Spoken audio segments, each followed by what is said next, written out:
So, just got back from Xmen Apocalypse, and in my opinion, this movie is perfectly decent. That's what it comes down to. It's a decent film. It's well done enough, it's acted well. Okay, let's take it back. Basic plot of the movie is In Sabanor is the one of, if not the very first mutants ever born. Extremely powerful, like physically, can basically restructure matter. He's immensely powerful. And back during ancient Egypt, he was revered as a god. Um, Eventually, the Egyptians do a pretty solid plan on how to kill him. That's whole sequence there is really suspenseful and dramatic and well done. Great use of music. So he's killed off, and we cut forward to the 1983, 10 years after Days of Future Past. Cult that is dedicated to worshiping him brings him back to life. And it's going to be up to the X-Men to stop him. But before they can do that, uh, Apocalypse goes around and gets four followers, his Horsemen of the Apocalypse. And those end up being the new universe's version of Storm, Psylocke, who's introduced for the first time, wearing her comics costume, which is surprising because it's Jim Lee and it's very sexual. Like it's basically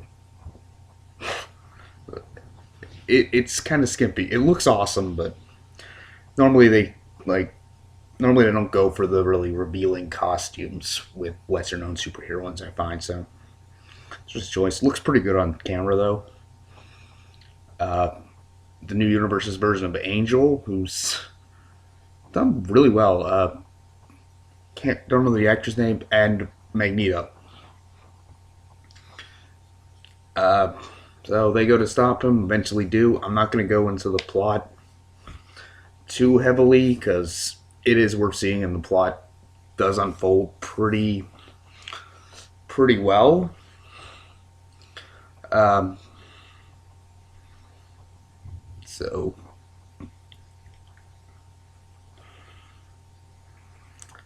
So it's kind of confusing because plot's well done enough and the characters are all likable. So what's my issue with it? Um,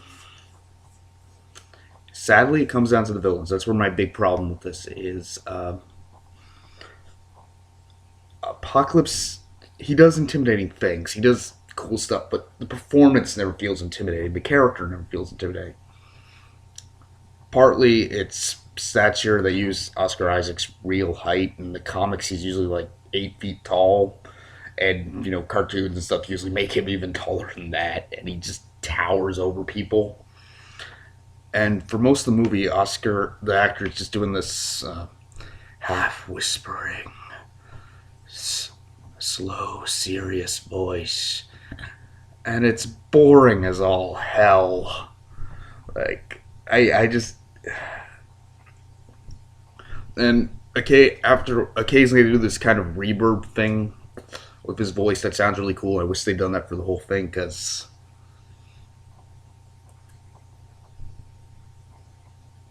Apocalypse is not an interesting character in terms of characterization, and that's not a knock at the movie. It's just the way the character is. He's evil. That's the beginning and ending of his character. Believes in the strongest should rule and kill everyone who's weak, and that's really all his characterization is, and that's fine. But if you're going to do a character like that, you need to make them cool. You need to make them intimidating. And for me, they didn't do that. So, when they cut back to the villains and, him doing his, we will tear down this world and build a new one in its place. It's so boring. so boring, and it just like it takes what would have been a really good movie and turns it into a decent movie, in my opinion. Because again, as I've stated a bunch of times before, you like what you like, I like what I like. That's all cool. You do me, I'll do you do you, I'll do me. We won't do each other, probably. That is a good poem right there, huh, Evie?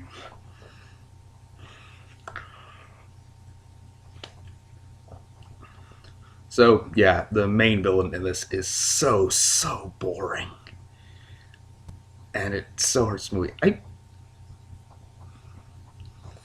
did say this movie was. Uh, I did say I thought the movie was decent, right? Let's do a bit more of a detailed plot synopsis, and then we'll go into characters, which, in my opinion, is where the movie really shines through, especially with the three newish X-Men. We'll get to that in a minute. So as I said, movie starts, Apocalypse, evil, cult, brings it back. Moira McTaggart from X-Men First Class was investigating the cult, managed to get pictures. They find her, but she manages to escape. Uh, then go to Xavier's school, where Jean Grey has a dream of Apocalypse happening, and Xavier comforts her. Really, really interesting. They have a very father daughter dynamic. Very well done. And Hank tells him they gotten energy readings from halfway across the world at the same time, and Xavier goes to the CIA to meet with Moira McTaggart, get the information. He's awkward because he's still mildly in love with her after all these years. Get there, makes kind of a funny meta reference to the fact that she hasn't aged in the 20 some years since First Class. None of them have. It's kind of a knock at the makeup department in my mind. They should have done something to age them up. Like, I don't know, get some gray on in his hair or something. Uh, Gets the information. They meet up with the team, goes off. Eventually, uh, Xavier uses Cerebro to try and find them. Apocalypse is able to basically hack into his mind, use that to set up a big bomb, blow up the school for God knows how often that gets up. Quicksilver's there, he saves them. Came because he wanted to meet Magneto. Blah, blah, blah. I really don't want to go into the plot too much. It's basically eventually the X-Men team of Scott Summers, Cyclops, Jean Grey, Nightcrawler, Mystique, Beast, Scott Summers, Nightcrawler, Jean Grey, Beast, Mystique, and Quicksilver team up and are going to go to save the Professor from Apocalypse, who kidnapped him to try and wanted to steal Xavier's telepathy, enable him to ensure he'd never be betrayed again, and use Xavier to give his big evil speech of evil to the world. Which I don't often like to do this, but it does lead to one of my favorite lines of any of the X-Men movies. Because I just think it sums up what the X-Men, one of the main ideals of the X-Men is. So, as I said, Apocalypse is all about survival of the fittest, the strong dominate, the weak die. And as he's forcing Xavier to give a speech, it's, God, I can't remember the exact set, but it's, in the new world, those who are strongest clearly going to will rule, will dominate. Those with the greatest power protect those without. Those with the greatest power protect those without is how Xavier ends at his big rallying cry for the world. And that, I think, along with the obvious metaphors for bigotry and racism, bigotry in all its forms with the X-Men is kind of one of the driving ideals to my mind of both the X-Men and just superheroes in general. You have these great gifts, you have these great powers. Use them to protect those who can't protect themselves. Use them to do good in the world.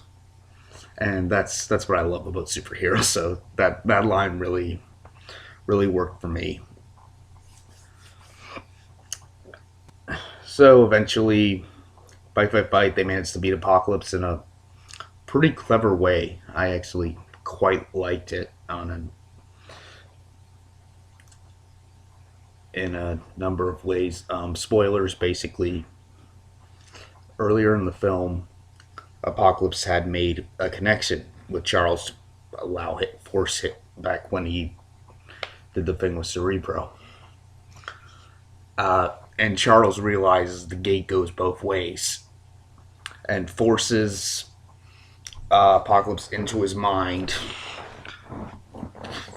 where he's in control. And like I said earlier, when Apocalypse tried to steal his powers, go into his body, Xavier had lost his hair, but he hasn't seen himself yet. So in his mental projection, he still has the long James McAvoy hair. Nice touch. I like that. They fight. Initially, Xavier is dominating him, but Apocalypse manages to beat him, grows himself huge during the Mindscape, which I thought was something that was missing, the size and the power of this guy. And is dominating him. And eventually, and Xavier says, after getting his ass kicked, something fierce, that Apocalypse won't win because Charles isn't. He's alone, and Charles isn't. And he calls for Jean, who comes in and unleashes the Phoenix and just tears him apart. And movie ends with Mystique running a training simulation for new X-Men of Scott Summers, Nightcrawler, Jean Grey, Quicksilver, and Storm, who joins up with them at the end. And they're all in, reminds me a bit of the Astonishing X-Men costumes, but I like, there's actually color. I hated the original trilogy X-Men costumes. They were just jet black and so friggin' boring. So, as I said, this movie is perfectly fine. It's decent. It's good enough. It's kind of in a weird position because some really awesome superhero movies came out this year with Deadpool from the same studio and Captain America Civil War, which did something kind of similar with the huge casts and honestly handled the huge casts better, which isn't really a fault of the. I feel like in some ways they were a little too ambitious for their own good. This is essentially the first. This is the first movie set in the new universe. So basically, when you're doing this huge cast, you're introducing three of your principal characters in this movie: Scott, Jean, and Nightcrawler. And you're throwing them into huge situations, and you managed to care well enough, but I feel like there should have been one or two movies to set this up before we go into Apocalypse.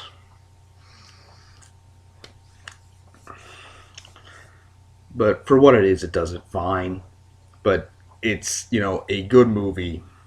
It's in between some really awesome movies with Deadpool and Captain America, and a really fucking terrible movie with Batman v Superman, which I did a vlog on that. Go watch that if you want to see my thoughts or just me screaming in impotent nerd rage. I know what I am.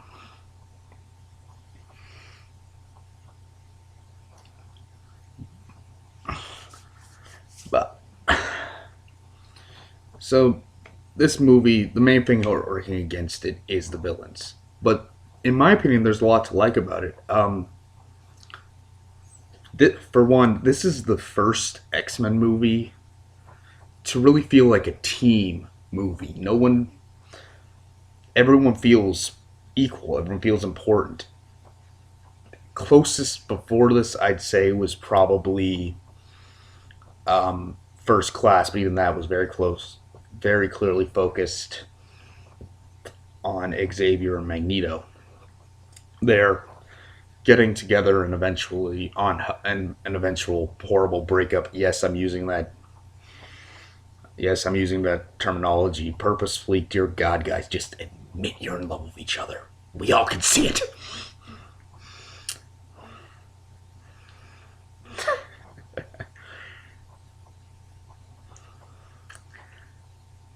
I'm only half joking. Seriously, I would not be surprised if they did go that road with the films eventually, or in the comics themselves. So that's one thing because I've always all the other X Men movies, to some extent or another, have turned into Wolverine, and oh yeah, there are these other guys who are there to fill out the backgrounds. Who the fuck cares about them?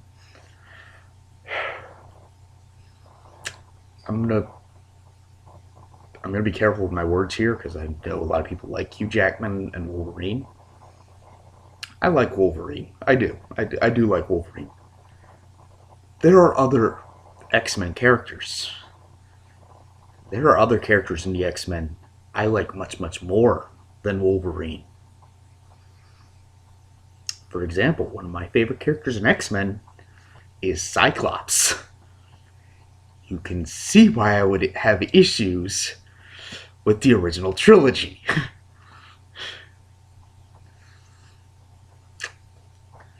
Yeah. But this movie does do a good job of focusing on more of its characters and does a really good job with a lot of its characters. With the principal ones, to my mind, being the new trilogy of Scott, Jean, and Nightcrawler, Kurt Wagner. My personal favorite X Men. Yes, even more than Cyclops. Cyclops is one of my favorites, but Nightcrawler, God, I love Nightcrawler. He's just awesome. Uh,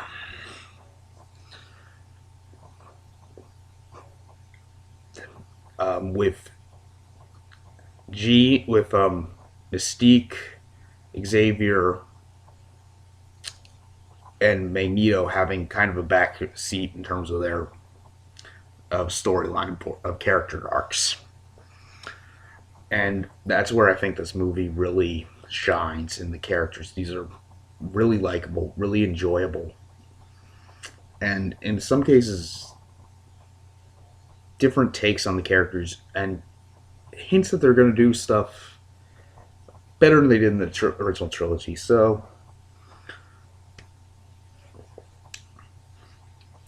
let's start talking about character. First up, let's do Scott. We're introduced to him when he's in a high school class and is beginning to. That's talking about the attack in Paris that took place in Days of Future Past, and we're shown that in this timeline, Mystique is seen as something of a hero to mutants. And while the lecture's going on, Scott is feeling a lot of pain behind his eyes, blinking rapidly. And uh, typical evil jock bully character assumes he's trying to wink at his girl and threatens he's going to beat the crap out of Scott. Scott snarks back that, huh, your girl. Well, you do look old enough to be her father, which, great line. He then asks the teacher if he can go to the washroom, says something's going on with his eyes. And she says he can go, and then go see the principal and tell him he's disrupted class yet again. This Scott seems to be something of a delinquent, which is an interesting take on the character. If I remember correctly, there's some hints that he ran with some rough crowds before Xavier recruited him, but it's been a while since I've read X-Men. They're just doing a lot of stuff I don't like right now in the comics for the last few years. I'm thinking I might try and get into them over the next little bit, but money's tight. While in the washroom, his optic blasts develop and he can't control them, ends up accidentally blasting the bully jock um, back, and we then cut to his home where his brother Alex Summers is talking to his parents about what to do with him. Alex was Havoc in X-Men First Class at similar concussive blast powers, who takes him to the school where he meets Jean and learns about his powers and is given the glasses to control them.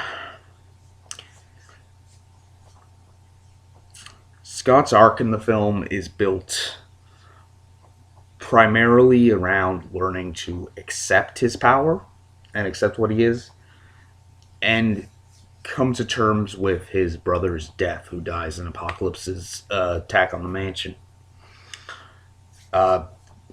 Survivor's Guilt basically feels Alex was the good one. Alex was the one who was going to do something with his life. And he's just a screw up. He's nobody. Jean comforts him and says, Havoc felt he was the good one at one point. And it's a good arc. It's interesting seeing a character who's usually so defined by just kind of a stoic confidence and in himself and in his leadership and his abilities be a little more insecure, a little more vulnerable.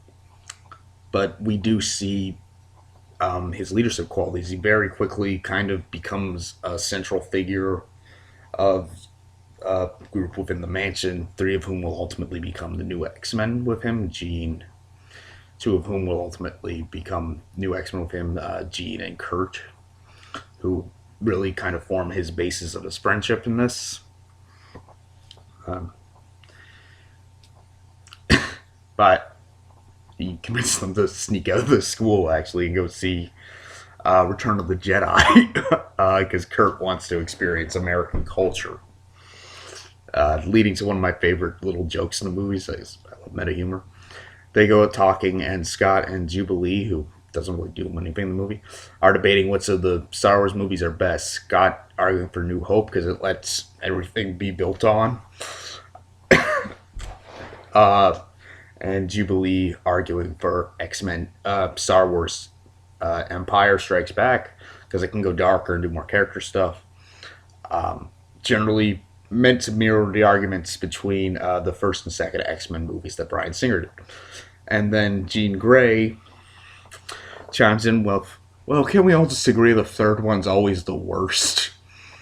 And any of my fellow nerds out there knows the reaction X-Men 3 got.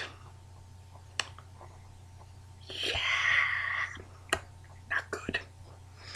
And while this is going on, Kurt is abnormally silent because he looks like he's just had a religious experience.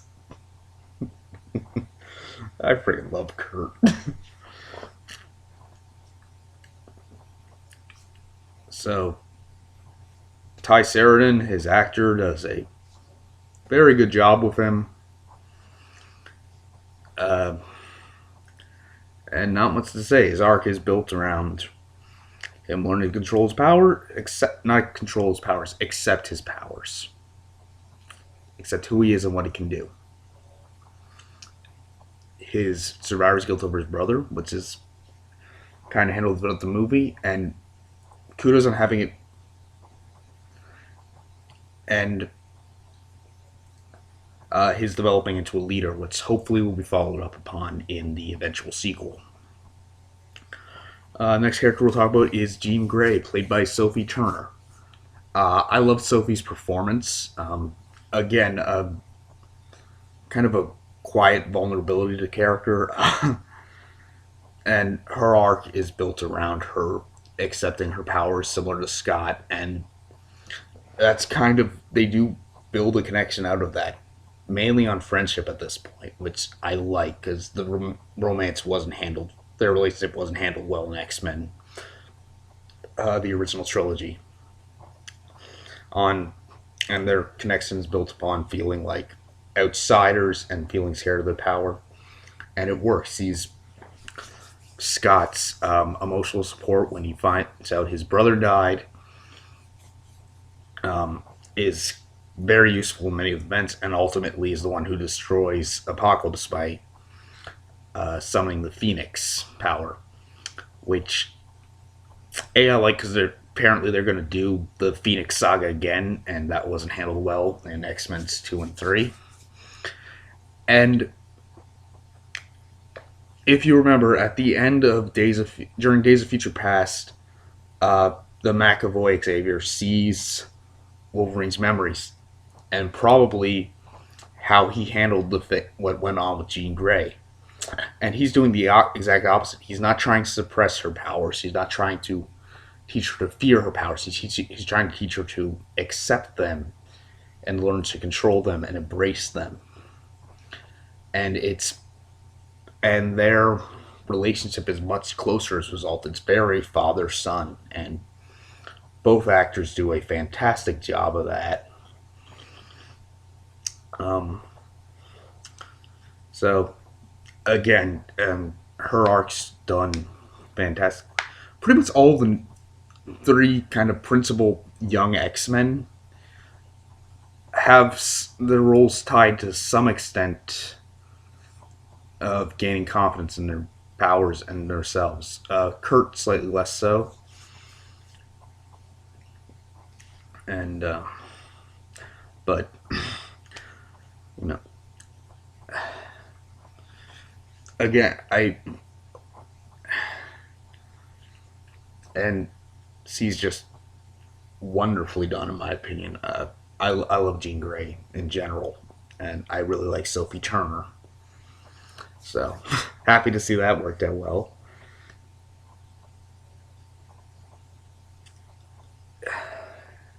What to say? Yeah, that's pretty much it on her character.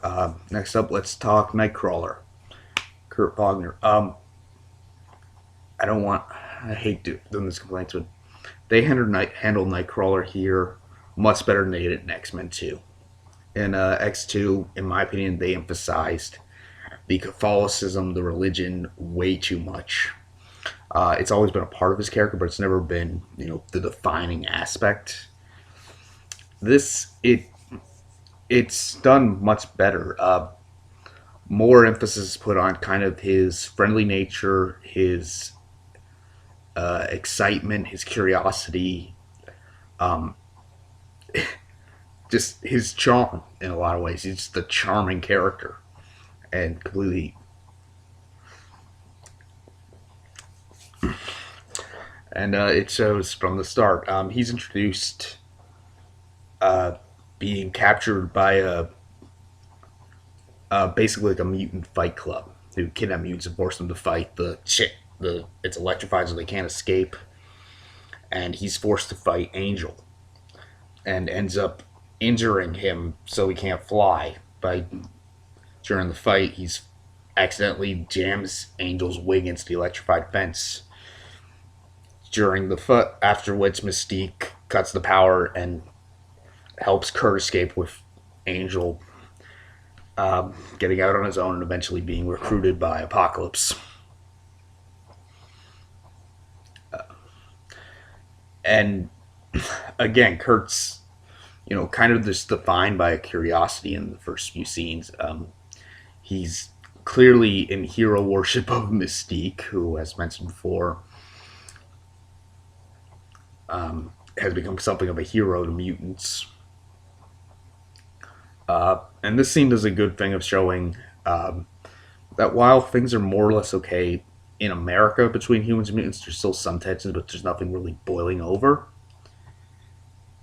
still kind of sucks outside, and the X-Men are needed, despite Xavier thinking they don't need to be. So that was well done. And you know, when he gets to the school, he's just so excited to be there and so excited to learn about America and what's going on. And he's just so damn likable. And they put the focus on that, just kind of the fun loving and um, and just likable personality, part of his personality, instead of just I believe in God. It's fine. It's always been an aspect. This doesn't really show up until the religion doesn't really show up until they're put in a dangerous situation and there's nothing they can really do actively, and Kirk decides to pray. And I like that handling of something that's there, something that informs his character at all times, but doesn't define his character. And Kurt has a bit less of a character arc than Jean and Scott. There's not really. It's more kind of finding his place type thing with the team, and even then, it's not really hinted on, touched on too much. But he's just the performance is so strong that he becomes extremely likable. I mentioned her before, so next we'll talk about Mystique. Uh, Her arc's basically reuniting with Charles and joining the X-Men. And I don't know, this may be blasphemy to some people, but I didn't really like Jennifer Lawrence's performance. It wasn't bad or anything, but it felt really phoned in. Like,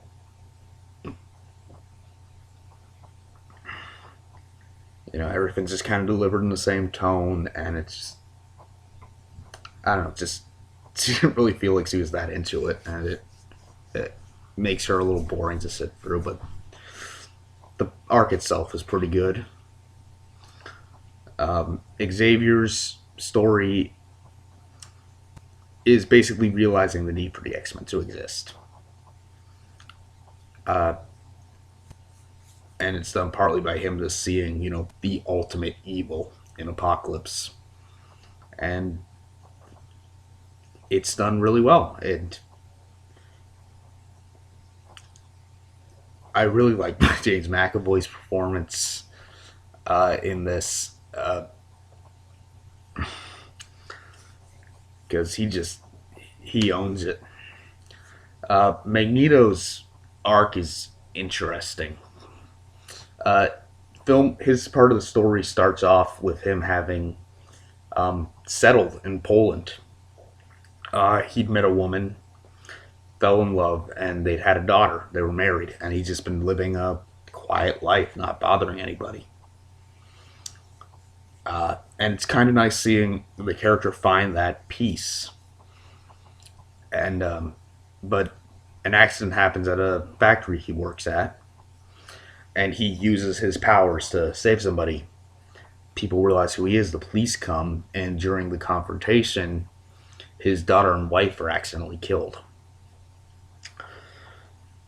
And in his rage, he kills all the police officers and screams to the skies, "Is this who I am? Who you want me to be? Is this who I'm forced to be?" Constantly, he wanted, because he tried to be good. He tried to be peaceful. He tried to live among them, to be one of them. And despite his best efforts, it still fell apart. He's recruited by Apocalypse, who basically promises vengeance, a chance to rebuild a better world where the weak are dead, the strong rule. Blah blah blah, Darwinian bullshit.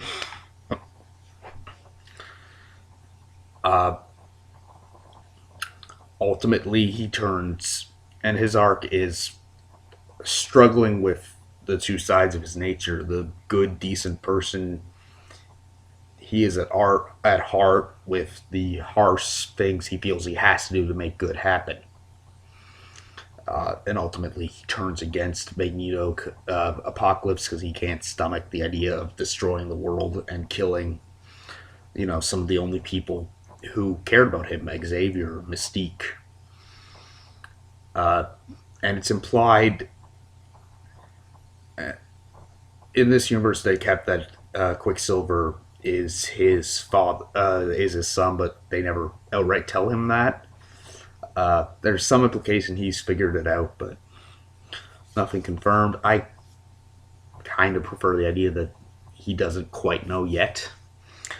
So he ends on not really a villain, but not really a hero either. It's kind of walking the line, which I like. I've always liked the analogy with him and Professor Xavier as Xavier is Martin Luther King, and Magneto is Malcolm X. Same goals, different methodologies,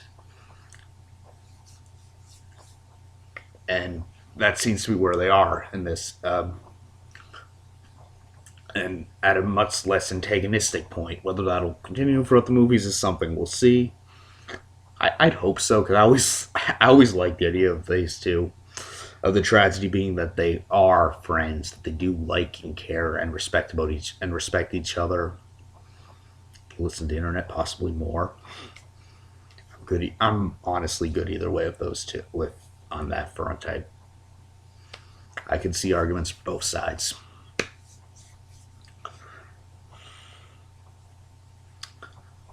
The rest of the characters are pretty much there to fill the roles for the most part, with one exception: Quicksilver, Evan Peters. His goal throughout most of the movie is he wants to know his father. He wants to know Magneto. And really nice scene where he asks Mystique if his father's, what they show on TV. Is he a good man? Is he a bad man? Is he a good man? He wants to feel some kind of connection, some kind of belonging. And ultimately, he doesn't get that with his father. Again, it's left ambiguous if Magneto figures out that he's his son. But he gets it with the team, which I like. So, final thoughts. Xmen Apocalypse is a flawed movie. The main villain is boring and not given the proper performance, in my opinion. I would have kept the reverb effect, and I would have used CGI or clever camera tools to make him look bigger than he was, make him tower. Because the coolest scene was the fight in Charles's mind, where he did grow giant. And again, in the comics, he has the ability to change his size, and his default is about 8 feet tall. Like he's huge. He's larger than life. He should have this very deep, intimidating voice that sound like when he's angry, it should sound like the wrath of God. And it's just not there. But our main heroes are all likable, well done. Love the introduction to the first 3 new X-Men. I'm calling them new because, let's face it, these are different characters with Scott and Jean. And Kurt barely counts as an X-Men in the original trilogy. So character arcs are well done. The basic plot of the story is very good. And there are a couple things that I like that are very personal. I love the new costumes, especially at the end. I like color. We have frickin' color. Thank you. I like color. I like things being over the top and bright. It's just a personal thing. I like the brighter superhero costumes. Oh, and Hugh Jackman, Wolverine. He's barely in this. He's got like 3 minutes where they're in the Weapon X facility, and it's made that they helped him escape. And I was terrified when that happened, that he was going to take over. and it was going to be the Wolverine show, but nope. Jean helps him figure out his name, gives him his name back, and he leaves into the wilderness. Some foreshadowing to this tension him and Scott would probably have in the future. Thank you, thank you, thank you, thank you, thank you. Again, I don't mean any disrespect to Hugh Jackman or to the character of Wolverine. I I like them fine, but I am so tired of it being totally focused on them. And like there are rumors this is his last movie. That's probably, if true, it's probably why the limited screen time he didn't want to do anything else. And I'm ready for him to be done. I'm ready for Wolverine to go away for a little while. And maybe I'm alone in that, but these are my vlogs, and that's how I feel.